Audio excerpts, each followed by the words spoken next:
यकीन जाने दोस्तों, असदुद्दीन अवैसी साहब की ये वीडियो इस वक्त पूरे हिंदुस्तान में तेजी के साथ वायरल हो रही है। ये वीडियो ना सिर्फ मुसलमानों के लिए बल्कि हर हिंदुस्तानी शहरी के लिए देखना बेहद ज़रूरी है। अगर आपने ये वीडियो मुकम्मल ना देखी तो यकीनन एक बहुत बड़ी गलती कर बैठेंगे। खुसूसन मुसलमान, आदिवासी और दलितों को ये वीडियो ज़रूर देखनी चाहिए, क्योंकि अवैसी साहब ने ऐसा इंकशाफ कर दिया है जिसे सुनकर सब हैरान रह जाएंगे। यकीन माने, अगर आपने अवैसी साहब की ये बातें ना सुनी और इस पर अमल ना किया तो बहुत बड़ा नुकसान उठाना पड़ सकता है। बराए कराम चंद लम्हे निकाल कर इस वीडियो को मुकम्मल देखें और जैसा अवैसी साहब कह रहे हैं उस पर जरूर अमल करने की कोशिश करें। दोस्तों, ये वीडियो आखिर तक मेरे साथ जरूर देखें। जो इलेक्शन कमीशन की जानिब से इंटेंसिव रिवीजन के नाम पर जो वोटर लिस्ट अब बनाई जा रही है, मैं तेलंगाना के आप तमाम लोगों से, खास तौर से भारत के गरीबों से, चाहे वो किसी मजहब से उनका ताल्लुक हो, खास तौर से मुसलमानों से, दलितों से, आदिवासियों से ये कह रहा हूं कि आप तैयार हो जाइए। अगर तेलंगाना हो या वेस्ट बंगाल हो या तमिलनाडु हो या भारत में पूरे रियासतों में इस तरह का इंटेंसिव रिवीजन करवाया जाएगा, तो मेरी आप लोगों से अपील है कि आप लोग अपना एक एक का बर्थ सर्टिफिकेट बनाइए। हाँ, जो हमारे बुजुर्गों की उम्र 70 साल के ऊपर है, उनका बर्थ सर्टिफिकेट अगर है तो बहुत अच्छा है, अगर नहीं है तो आप उनका पासपोर्ट बनाइए, आप बर्थ सर्टिफिकेट अपना बनाइए। और अगर 10th क्लास की मार्कशीट है तो उसको तैयार रखिए। अगर कास्ट सर्टिफिकेट है उसको तैयार रखिए, अगर नहीं है तो बनवाइए। पासपोर्ट नहीं है तो बनवाइए, बर्थ सर्टिफिकेट नहीं है तो बनवाइए। अगर कोई रिटायर्ड पेंशनर है तो जो पेंशन का ऑर्डर मिलता है उसको उठाकर रखिए। अगर आपको 2 BHK का सर्टिफिकेट मिलता है कि आपको 2 BHK दिया गया, उसको उठाकर हिफाजत से रखिए। अगर जमीन गवर्नमेंट ने आपको अलॉट की तो उसको उठाकर रखिए। अगर आप गवर्नमेंट के मुलाजिम हैं या थे, उसका ID कार्ड उठाकर रखिए। क्योंकि याद रखिए मेरी इस बात को कि अब जब इंटेंसिव रिवीजन हो रहा है तो इलेक्शन कमीशन ने जो हिदायतें BLOs को दी हैं बिहार में, उसमें यह कहा गया कि अगर इलियास साहब के घर पर कोई 3 मरतबा BLO चला जाएगा और 3 मरतबा किसी बिल्कुल जायज वजह से इलियास साहब अपने घर पर मुकीम नहीं होंगे तो BLO उसकी इत्तला ERO को और AERO को देगा।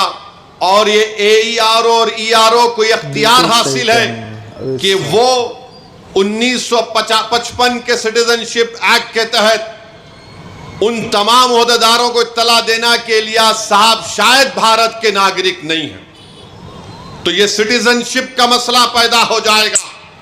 तेलंगाना में भी इंटेंसिव रिवीजन होगा, बल्कि पूरे मुल्क में होगा। मैं आज यहां बोधन की सरजमीन से खड़े होकर उन तमाम भारत के गरीबों को कह रहा हूं, उन दलितों को, आदिवासियों को और मुसलमानों को कह रहा हूं कि आपको नंबर 1 अपना बर्थ सर्टिफिकेट बनाना है। 10th क्लास अगर किसी ने किया तो मार्कशीट तैयार रखना है। कास्ट सर्टिफिकेट है तो तैयार रखिए, और अगर आप उस कास्ट में आते हैं उसका सर्टिफिकेट निकलवाइए। आपके पास अगर गवर्नमेंट की स्कीम का दिया हुआ 2 BHK का सर्टिफिकेट है तो उसको उठाकर रखिए। ये इसलिए कह रहा हूं कि 10 डॉक्यूमेंट की बात जो इलेक्शन कमीशन ने बिहार में की, वो यही 10 डॉक्यूमेंट हैं। हमने सुप्रीम कोर्ट को अख्तरुल ईमान मजलिस की तरफ से गए तो सुप्रीम कोर्ट ने अपने इंटरिम ऑर्डर में कहा कि प्राइमा फेसी हम इलेक्शन कमीशन से कहते हैं कि आधार कार्ड को भी, जो इलेक्शन कमीशन का वोट डालने का एपिक कार्ड होता है, राशन कार्ड को भी वो कंसीडर करे। तो ये जरूरी है, याद रखिए, जब तेलंगाना में या आपके किसी रियासत में ये इंटेंसिव रिवीजन होगा तो आप लोग परेशान होने की जरूरत नहीं, अभी वक्त है। पासपोर्ट बना सकते, दबा के पासपोर्ट बनाओ। बर्थ सर्टिफिकेट नहीं है तो बर्थ सर्टिफिकेट बनाओ। बिल्कुल कास्ट सर्टिफिकेट है या नहीं है, आप आते हैं उस कास्ट में तो उस कास्ट सर्टिफिकेट को बना के रखो। याद रखो मेरी इस बात को, अगर आपका नाम वोटर लिस्ट से निकल गया तो मोदी को सबसे ज्यादा खुशी होगी। क्यों खुशी होगी? क्यों खुशी होगी बताता हूं मैं आपको। आपका नाम जब तक वोटर लिस्ट में रहा, जैसा हम अब मोदी से सवाल कर रहे हैं, बताओ गरीब गरीब क्यों होते जा रहा है और दौलतमंद क्यों हो रहा है, तो मोदी ये नहीं चाहते कि कोई उनसे सवाल करे। अगर नौजवानों तुम्हारा नाम वोटर लिस्ट से निकल गया तो तुमको इख्तियार हासिल नहीं होगा भारत के प्रधानमंत्री से पूछने के लिए कि क्यों बेरोजगारी मेरा मुकद्दर बन गया। और जिस तरीके से बार बार ये कहा जा रहा है कि फुला इलाके में बांग्लादेशी है, फुला इलाके में रोहिंग्या म्यांमार के लोग हैं, फुला इलाकों में नेपाली लोग आके बस गए, ये सब तैयारियां की जा रही हैं।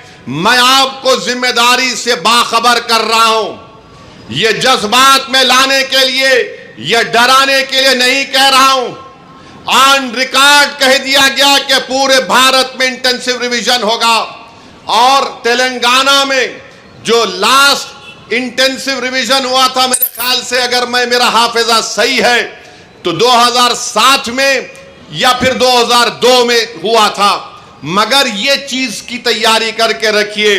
मैं भी रशादी साहब से बात कर रहा था कि हमको अनकरीब में तेलंगाना में एक हमारे सदर साहब की मौजूदगी में, उनकी क़यादत में एक मीटिंग करके हम तमाम तंजीमों के जिम्मेदारों को बुलाकर हम उनसे अपील करें, बल्कि हर जुमे के खुतबे से पहले जो लोग मस्जिदों में वाज करते हैं या बयान देते हैं, मेरी आपसे भी अपील है कि आप लोगों को बाखबर करिए।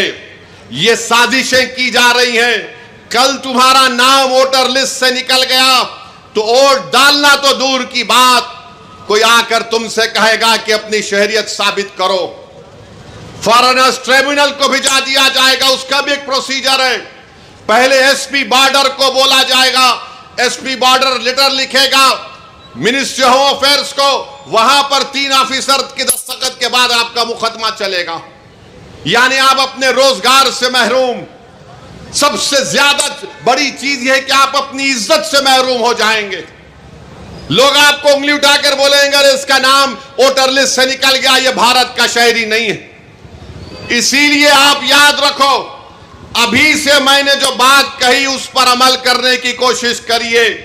मेरे दुश्मन बहुत हैं, मुझसे इख्तलाफ करने वालों की भी तादाद बहुत ज्यादा है, क्योंकि भारत के अगर कोई लैला है तो उसका नाम असदुद्दीन ओवैसी है। मुझसे बहुत चाहने वाले हैं, मगर उसकी परवाह मत करो। मैं तुमको बाखबर कर रहा हूं, मैं आपको बाखबर कर रहा हूं। वो तूफान आने से पहले हमको तैयारी कर लेना चाहिए।